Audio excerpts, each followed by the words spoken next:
அவர்களை மிரட்டியவர் தான் நம்முடைய செண்பகராமன் என்பதை வரலாறு மிக அழகாக எடுத்துக்காட்டும். அது நிறைய சான்றுகள் இருக்கின்றன.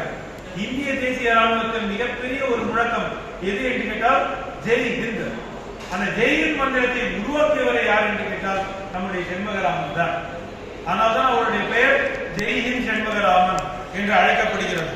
அவர் எத்தனையோ நாட்டிற்காக தன்னுடைய வாழ்க்கையே அர்ப்பணித்துக் கொண்டவர்.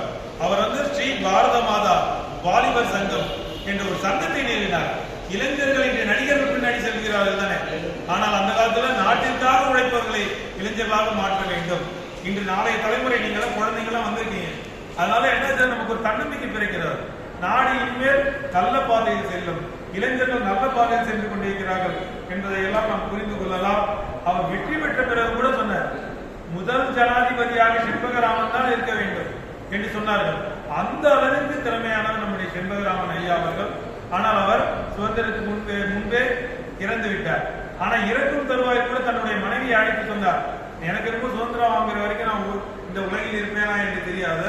ஆனால் நான் இறந்தால் என்ன செய்ய வேண்டும், என்னுடைய சாம்பலை எடுத்து நாஞ்சில் நாட்டு நிலத்தில் தூவ வேண்டும் என்று சொன்னார். இப்படி ஒரு தேசபக்தரை பார்க்க முடியுமா? அது மட்டுமல்லாமல் தன்னுடைய மனைவியிடம் சொன்னார், நீ என்னுடைய வழியில் இந்த நாட்டு சுதந்திரத்துக்காக பாடுபட வேண்டும் என்று சொன்னார். அப்படிப்பட்ட வீர பரம்பரை உருவாக்கியவர் தான் நம்முடைய செண்பகராமன். அந்த வழியில் வந்து நிற்கக்கூடியவர்கள் தான் நீங்கள் எல்லோருமே. நமக்கெல்லாம் அந்த ரத்தம் இருக்கிறது. அந்த ரத்தத்தை எல்லாம் நீங்கள் கவிதையாக்கி தந்திருக்கிறீர்கள். அப்படித்தான் முதல் கவிதையை நாம் கேட்டோம். இப்பொழுது இரண்டாவது கவிதையாக சுதர்சனம் அவர்கள் வருகிறார். ஏன் நன்றி.